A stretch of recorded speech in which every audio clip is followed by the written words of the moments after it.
నమస్తే, welcome back to our channel. చాలామంది వైఎస్ఆర్ చేయూత నిధులు మా జిల్లాకి కొంతమందికి పడున్నాయి, మాకు పడలేదని కామెంట్ చేస్తున్నారు. చూడండి, ఈ కామెంట్ కూడా చూద్దాం. మాది కృష్ణా డిస్టిక్, మాకు పడలేదు ఎందుకు, అందరికీ పడ్డాయి అని చెప్తున్నారు. అంటే ఇంటి చుట్టుపక్కల వారికి డబ్బులు పడి కొంతమందికి ఆగిపోవడం, లేకపోతే ఆ జిల్లాలో కొంతమంది పడి మిగతా వాళ్ళకి ఆగిపోవడం అలా జరుగుతూ ఉందండి. ఇలా ఎందుకు జరుగుతుందంటే జిల్లాల వారీగా అమౌంట్ అనేది పడదండి, ఇది కన్ఫామ్. ఎందువల్లంటే అమౌంట్ అనేది ఎలా పడుతుందంటే ఎవరైతే చేయూత నిధులకు అప్లై చేసుకుంటారు కదా, ఆ ఫామ్ సీరియల్ నెంబర్ బట్టి, అంటే మొదటిగా చేయూత వైజాగ్లో చేసుకోవచ్చు, ఇంకొకరు తిరుపతిలో చేసుకోవచ్చు. ఇలా ఎవరైతే ఒక ఆర్డర్ ఉంటుందండి, అంటే ఒక సెకండ్ ఒక మినిట్ వేరియేషన్ వచ్చినా కానీ అప్లికేషన్ నెంబర్ అనేది చేంజ్ అవుతుంది. ఈ విధంగా మొత్తం 27 లక్షల మంది ఆంధ్రప్రదేశ్లో చేయూతకు అర్హులుంటే వాళ్ళు ఎవరైతే మొదటిగా చేయూతకు అప్లై చేస్తుంటారో వాళ్ళకి మొదటిగా జమ అవుతుంది. అలా ఇప్పుడు దాకా మొత్తం 2113 కోట్లు రిలీజ్ చేశారు. ఇది మొదటి అప్లయర్ ఎవరైతే ఉంటారో వాళ్ళ దగ్గర నుంచి డబ్బులు పడుతూ వస్తుందండి. ఇప్పటికి 45% పడింది. కాబట్టి జిల్లాల వారికి అయితే పడవు. ఎవరైతే ఆర్డర్లో అప్లై చేసుకోవడంలో మొదటిగా అప్లై చేసుకుంటారో వాళ్ళకి నిధులు అనేటివి, అది ఏ జిల్లా అయినా కావచ్చు, ఆంధ్రప్రదేశ్లో ఎక్కడైనా ఉండొచ్చు, అలా ఆర్డర్ వైజ్ పడతాయండి. మిమ్మల్ని చాలామంది జిల్లాల పేర్లు చెప్పి కన్ఫ్యూజన్ చేస్తుంటారు, అలా ఏం కన్ఫ్యూజన్ అవ్వకండి. అలాగే ఈ యొక్క చేయూత నిధులు ఎవరైతే పడకుండా ఉంటారో వాళ్ళకి ఎప్పటి నుంచి జమ అవుతాయనేది ఈ వీడియోలో క్లారిటీగా వివరించబోతున్నాను. వీడియోని ఎక్కడ కూడా స్కిప్ చేయకుండా పూర్తిగా చూడండి. వీడియోలోకి వెళ్ళబోయే ముందు ఒక స్మాల్ రిక్వెస్ట్ అండి. ఛానల్లో ఖచ్చితమైన నిజమైన అప్డేట్స్కి మాత్రమే వీడియో చేయడం జరుగుతుంది. కావున ఎప్పటికప్పుడు అప్డేట్స్ మీరు తెలుసుకోవాలనుకుంటే, ఖచ్చితమైన అప్డేట్స్ని తెలుసుకోవాలనుకుంటే మన ఛానల్ని సబ్స్క్రైబ్ చేసుకోండి. అలాగే వీడియోని చూసి చాలామంది లైక్ చేయకుండా వెళ్ళిపోతున్నారండి. మీకోసం ఎంతో కష్టపడి చేస్తాం కదా, ఒక చిన్న లైక్ ఇచ్చి మమ్మల్ని సపోర్ట్ చేస్తారని మనస్ఫూర్తిగా కోరుకుంటున్నాను. ఇక లేట్ చేయకుండా టాపిక్లోకి వెళ్దాం. ఎలక్షన్ కోడ్ ఉండటం వల్ల మనకు ఏ అయితే సంక్షేమాల కోసం ఎలక్షన్ కోడ్కి ముందు బటన్ అయితే జగన్మోహన్ రెడ్డి గారు నొక్కారో ఆ అమౌంట్ అనేది ఎలక్షన్లు అయిపోయే వరకు ఎవరికి జమ కాలేదండి. కానీ ఎలక్షన్లు పూర్తయిన అనంతరం మే 14 నుండి ఈ వివిధ సంక్షేమ పథకాలు యొక్క నిధుల్ని విడుదల చేయడం జరిగింది. అనగా మనకు ఆసరా అనేది ఫుల్ అమౌంట్ అనేది పేమెంట్ అయిపోయిందండి. అలాగే ఇన్పుట్ సబ్సిడీ, విద్యా దీవెన, వీటికి తగ్గ అమౌంట్ అనేది గవర్నమెంట్ అనేది రిలీజ్ చేసింది. ఈబీసీ నేస్తం కూడా ఈ ఈ 4 పథకాలు ఏవైతే ఉన్నాయో అవి అందరికీ అమౌంట్ అనేది జమ అవటం జరిగింది.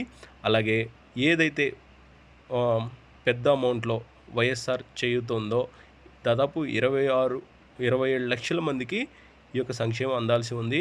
అందులో మొత్తం 5,200 కోట్ల దాకా అవసరం అవుతుంది. కానీ అందులో మనకు గవర్నమెంట్ రిలీజ్ చేసింది 2,113 కోట్లు మాత్రమే రిలీజ్ చేసింది. కానీ ఇక్కడ చూడండి, రాష్ట్రంలో పోలింగ్ తర్వాత కూడా ఆగని చేయూత, లబ్ధిదారుల ఖాతాల్లో కొనసాగుతున్న డబ్బులు జమ. పోలింగ్ అనంతరం 18వ తేదీ నాడు 1,513 కోట్లు జమ అవ్వడం జరిగింది. అలాగే 24వ తేదీన మరొక 200 కోట్లు, 27న 400 కోట్లు అనేటివి జమ అవటం జరిగింది. 20న ఏబీసీ నేస్తం ఎంతమంది ఉన్నాయో అంతమందికి కూడా 629 కోట్లు జమ అవ్వకపోవడం జరిగింది. ఎన్నికలతో సంబంధం లేకుండా పథకాల లబ్ధి పొందిన మహిళలు, ఈ విధంగా జిల్లాల వారీగా అమౌంట్ పడటం అనేది రాంగ్ అండి. కానీ ఎవరైతే ముందుగా అప్లై చేసుకుంటారో చేయూతకి, అంటే లాగిన్ అవుతుంది కదా, అంటే చేయూతకి అప్లై చేసుకుంటారు, ఎప్పుడు 2023 ఆగస్టులో జరిగింది ఆ ప్రాసెస్ అనేది. అక్కడ ఎవరైతే ముందుగా అప్లై చేసుకుంటారో అప్లికేషన్ ఆర్డర్ వైజ్గా అప్లై చేసుకుంటారో వాళ్ళకి చేయూత నిధులు ఏ విధంగా ఆర్డర్ వైజ్ పట్టడం జరిగింది. మిగతా వాళ్ళకి ఎందుకు పడలేదంటే, ఇప్పుడు మనకు మంత్ ఎండ్ వచ్చిందండి. ఈ మంత్ ఎండ్కి అంతా గవర్నమెంట్ దగ్గర సంక్షేమానికి సంబంధించిన అమౌంట్ అనేది సెకండరీ ప్రాసెస్ అండి. మొదటి ప్రాసెస్గా, ప్రైమరీ ప్రాసెస్గా 1వ తేదీ పెన్షన్లు ఇవ్వటం, అలాగే గవర్నమెంట్ ఎంప్లాయీస్కి శాలరీస్ ఇవ్వటం అనేది మస్ట్ అండ్ షుడ్. కాబట్టి వాళ్ళు ఏం చేస్తారంటే ఈ యొక్క నిధులను మనకు చేయూత నిధులు 1వ తేదీ తర్వాత అయినా ఇవ్వచ్చు అనే ఉద్దేశంతో వాటిని ఆపిపెట్టి, ఎప్పుడైతే ఈ యొక్క పెన్షన్లు అలాగే గవర్నమెంట్ ఎంప్లాయీస్కి శాలరీస్ ఇవ్వడంలో వాళ్ళు శ్రద్ధ చూపించడం జరిగింది. అందువల్ల మిగిలిన లబ్ధిదారులు ఎవరైతే ఉన్నారో వాళ్ళకి సంక్షేమం అనేది ఆగడం జరిగింది. కావున ఇక్కడ ఎవరు కూడా ఆందోళన పడాల్సిన అవసరం లేదు. ఈ 1వ తేదీ పెన్షన్లు, గవర్నమెంట్ ఎంప్లాయీస్ శాలరీస్, కొన్ని ముఖ్యమైన ఏవైతే ఉంటాయో అవన్నీ క్లియర్ చేసిన తర్వాత మళ్ళీ ఈ సంక్షేమం అనేది అలాగే కొనసాగుతుంది. చాలామంది అమౌంట్ పడతాయా లేదని టెన్షన్తో ఉన్నారు కదా, అలా ఏం కాదండి. మనం నిన్న పెట్టినట్టు వీడియోకి కొంతమంది కామెంట్లో పడ్డాయని తెలియజేయడం జరిగింది. అవేంటో మీకు నేను చదివి వినిపిస్తాను చూడండి. మా క్రెడిట్ అయిందని చెప్పి ఫస్ట్ కామెంట్లో ఉంది. అలాగే యారో మార్క్ కూడా మీరు గమనించి చూడండి. ఉదయ్ కిరణ్ గారు ఏం చెప్పారంటే భీమవరం పడ్డాయని చెప్పారు. అలాగే ఉదయ్ కిరణ్ గారు నిడదవోలు పడ్డాయని చెప్పారు. అలాగే లక్కీ హనీ అంట చిత్తూరులో అమౌంట్ పడింది ఈరోజే అని చెప్పడం జరిగింది. అలాగే దీపు హేమ గారు ఏం చెప్పారంటే ఈరోజు 7 PM చేయూత అమౌంట్ పడింది విజయనగరం. అలాగే నాని గారు ఏం చెప్తున్నారంటే మాకు పడ్డాయి డబ్బులు 29 5వ నెల. అలాగే అబ్దుల్ జలీల్ గారు చెప్తున్నారు మాది వెస్ట్ గోదావరి అమౌంట్ పడింది. ఓకే, ఎవరైతే ముందు అప్లై చేసుకో ఉంటారో వాళ్ళకి మాత్రమే ఈ అమౌంట్ అనేది ముందుగా జమ అవటం జరిగింది. ఇక్కడ చూడండి, ఇక్కడ సత్య గారు చెప్తున్నారు మాది విశాఖపట్నం, మాకు మండేనే డబ్బులు పడిపోయాయి, ఇవాళ వెళ్ళి డెబిట్ చేసుకున్నాం. ఈ విధంగా చాలామందికి ఎవరైతే ముందుగా అప్లై చేసుకుంటారో వాళ్ళకి ముందుగా అమౌంట్ అనేది పడుతుంది. జిల్లాల వారీగా పడదైతే పడదు.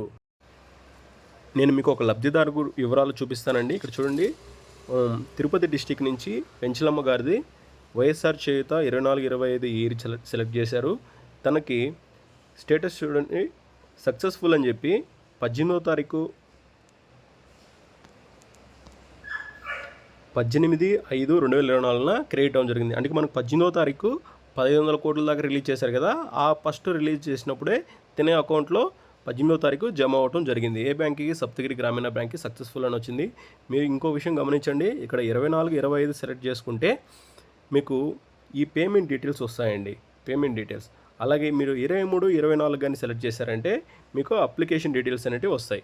సో అదొకసారి గమనించి NBM అప్లికేషన్లో స్టేటస్ చెక్ చేసుకునేటప్పుడు చెక్ చేసుకోండి. అలా చెక్ చేసుకుని దీంట్లో ఉంటే మీరు బ్యాంక్కి వెళ్ళటం మంచిది. చాలాసార్లు బ్యాంక్కి వెళ్ళి చాలామంది డబ్బులు పడలేదని నిరాశతో తిరిగి వస్తుంటారు కదా, అలా ఏం జరగకుండా ఈ విధంగా NBM అప్లికేషన్ యూస్ చేసుకొని ఈ యొక్క డీటెయిల్స్ తెలుసుకోండి. ఖచ్చితంగా వస్తాయండి, ఇది ప్రతి ఒక్కరికి వస్తాయి. ఎందువల్లంటే దీన్ని అప్లై చేసేటప్పుడే మన మొబైల్ నెంబరు, అప్లికేషన్ డీటెయిల్స్ అన్నీ ఉంటాయి కాబట్టి ప్రతి ఒక్కరికి చూపిస్తుందండి. కావున ఈ సర్వీస్ని తప్పకుండా అందరూ యూస్ చేసుకోండి. ఫ్రెండ్స్, ఇలాంటి వీడియోస్ మన ఛానల్లో ఎప్పుడూ వస్తూనే ఉంటాయి. ఇలాంటి ఖచ్చితమైన నిజమైన అప్డేట్స్ పొందడానికి మన ఛానల్ని సబ్స్క్రైబ్ చేసుకోండి. వీడియోలు నచ్చితే ఖచ్చితంగా లైక్ చేసి సపోర్ట్ చేయండి.